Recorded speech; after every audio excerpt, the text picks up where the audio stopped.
Australia के शहर Sydney में हुआ एक ऐसा आतंकी हमला जिसके बाद भड़क सकते हैं 5 युद्ध। 5 युद्ध भड़काने वाला हमला कहा जा रहा है सिडनी टेरर अटैक को। इस हमले ने तय कर दिया है कि इजराइल के खिलाफ युद्ध का नया बैटल ग्राउंड बनने जा रहा है ऑस्ट्रेलिया।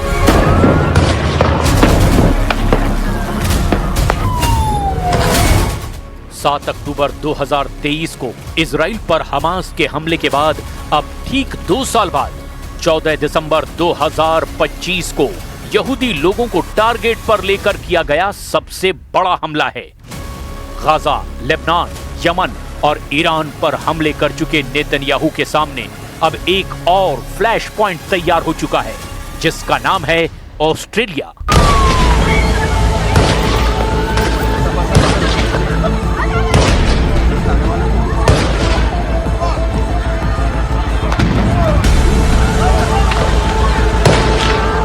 सिडनी में समंदर के किनारे हुए हमले ने पूरी दुनिया के होश उड़ा दिए।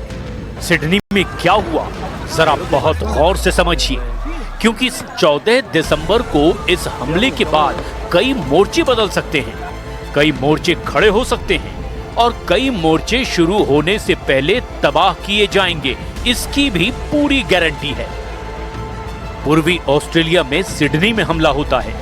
2 बंदूकधारी सिडनी के बॉन्डी बीच पर हनुक्का त्योहार मना रहे यहूदियों पर फायरिंग शुरू कर देते हैं। इस हमले में 12 लोगों की मौत की खबर शुरुआत में आई।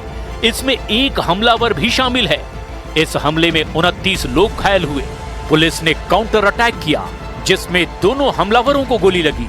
एक की मौके पर ही मौत हो गई, जबकि दूसरे पर तब काबू पाया गया जब वो गंभीर हालत में था।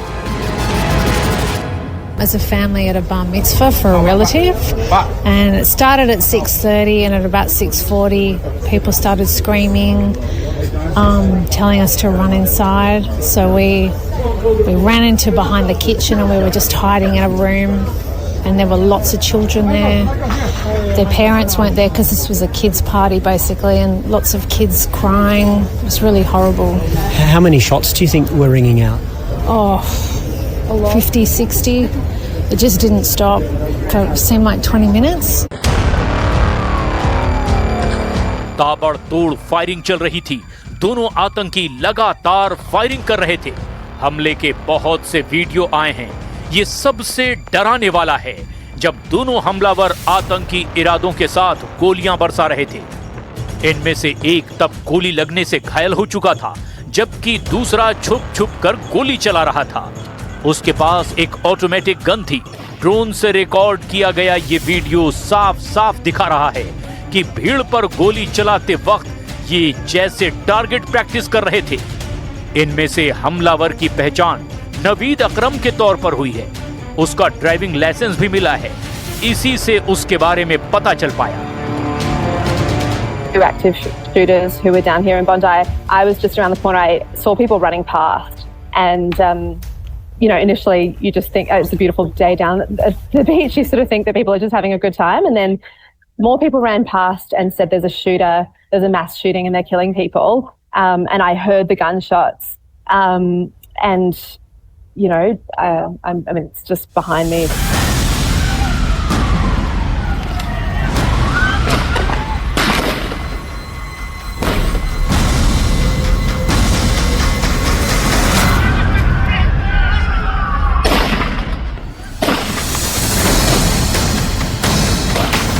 इस हमले ने दुनिया के सबसे सुरक्षित देशों में से एक यानी ऑस्ट्रेलिया को झकझोर कर रख दिया। जब एक हमलावर गोली चला रहा था, तब वहां मौजूद एक व्यक्ति हिम्मत दिखाकर उस पर टूट पड़ा। उसकी बंदूक छीन ली और फिर हमलावर पर ही बंदूक तान दी। उसकी इस बहादुरी ने बहुत से लोगों की जान बचा ली, लेकिन तब तक दोनों बहुत नुकसान कर चुके थे। बॉन्डी बीच पर लाशें बिखरी पड़ी थी। आतंकी से बंदूक छीनने वाले शख्स का नाम अहमद अल अहमद है। 43 साल के इस आम नागरिक ने बहुत बहादुरी दिखाई, जबकि इस दौरान दूसरे आतंकी ने उसे गोली मारी। इस वक्त अहमद अल अहमद अस्पताल में भर्ती है। उसे सिडनी का हीरो कहा जा रहा है। It was a Hanukkah event. It was a Jewish event. It was full of grandparents and grandchildren celebrating yes, celebrating their religious event together. It was a community event. I was walking next to it, and then there was, I guess, a series of shots. It ended up being, I think, a few hundred shots. इस दौरान बॉन्डी बीच पर England के पूर्व cricketer Michael Vaughan भी मौजूद थे। उन्होंने एक रेस्टोरेंट में छुपकर किसी तरह अपनी जान बचाई। माइकल वॉन ने सोशल मीडिया पोस्ट में लिखा कि बॉन्डी में एक रेस्टोरेंट के अंदर बंद रहना बहुत डरावना था। अब मैं सुरक्षित घर पहुंच गया हूं।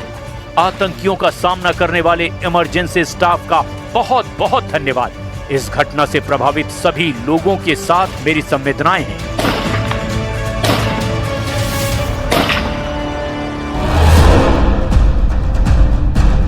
ऑस्ट्रेलिया के प्रधानमंत्री एंथनी अल्बनीज भी तनाव में आ गए कि आखिर सबसे सुरक्षित देशों में गिने जाने वाले ऑस्ट्रेलिया में कैसे ये आतंकी हमला अंजाम दिया गया।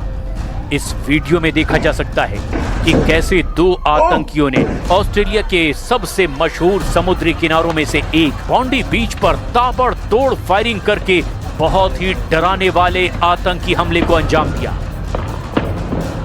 An attack on Jewish Australians is an attack on every Australian. And every Australian tonight will be, like me, devastated on this attack on our way of life. There is no place for this hate, violence and terrorism in our nation. पूरी दुनिया ने 2 साल तक Gaza में Israel के हमले देखे। Hamas को खत्म करने के लिए की गई इस बमबारी में 70,000 से ज्यादा लोगों की मौत हुई, जिनमें 25,000 तो सिर्फ बच्चे थे। लेकिन गाजा के युद्ध के बाद इजराइल के बाहर यहूदियों के खिलाफ हिंसा भी बढ़ी और ऑस्ट्रेलिया में हुआ ये आतंकी हमला इसका सबसे बड़ा और ताजा सबूत है। इजराइल के अमूमन हर साल करीब 90 लाख लोग विदेश यात्रा करते हैं, लेकिन गाजा में युद्ध के बाद बदले हालात की वजह से इसमें काफी गिरावट आई। 2023 में इजराइल से 90 लाख लोग विदेश यात्रा पर गए, 2024 में 70 लाख, 2025 में अक्टूबर तक का आंकड़ा बताता है कि 80 लाख इजरायली लोगों ने विदेश यात्रा की। ऑस्ट्रेलिया भी इजरायली पर्यटकों के लिए एक बड़ा डेस्टिनेशन कहा जाता है और अब 14 दिसंबर को जो यहां हुआ आतंकी हमले ने विदेशों में उनकी सुरक्षा को लेकर कई सवाल खड़े करने शुरू कर दिए हैं। Our police and security agencies are working to determine anyone associated with this outrage. Our agencies will provide you with factual updates as quickly as possible as they continue to emerge. Israeli नागरिक ज्यादातर Europe की यात्रा करते हैं, जिनमें Greece, Cyprus, Italy, Hungary, तुर्की और Spain उनके पसंदीदा जगहों में शामिल हैं। वहीं अमेरिका भी बड़ी तादाद में इजरायली नागरिक जाते हैं। एशिया में इजरायली टूरिस्ट सबसे ज्यादा थाईलैंड जाते हैं। 2023 में दुनिया भर में यहूदियों के खिलाफ हिंसा की 85 घटनाएं हुई। 2024 में ये तादाद 106 तक पहुंच गई और अब 2025 में भी तेजी से घटनाएं बढ़ी हैं। ऐसे में ऑस्ट्रेलिया के सिडनी में हुए आतंकी हमले ने अब इजराइल की टेंशन और ज्यादा बढ़ा दी है। Our sisters and brothers in Sydney, Australia, have been attacked by vile terrorists in a very cruel attack on Jews who went to light the first candle of Hanukkah on Bondi Beach. Our heart goes out to them. Our heart misses a beat. The entire nation of Israel misses a beat in this very moment as we pray for the recovery of the wounded. We pray for them and we pray for those who've lost their lives. 14 दिसंबर को हुए इस हमले ने बहुत से देशों के लिए खतरे की घंटी बजा दी है। ऑस्ट्रेलिया इसे रोकने में नाकाम साबित हुआ, लेकिन ऐसे ही हमले अब वहां होने का खतरा है जहां इजरायली पर्यटकों का आना जाना रहता है। कुल मिलाकर इजराइल और खासकर बेंजामिन नेतन्याहू के लिए ये एक और फ्रंट तैयार हो चुका है और इसका मुकाबला करना हमास और हिजबुल्लाह से भी ज्यादा खतरनाक साबित होगा। इसका ट्रेलर ऑस्ट्रेलिया में दिख चुका है।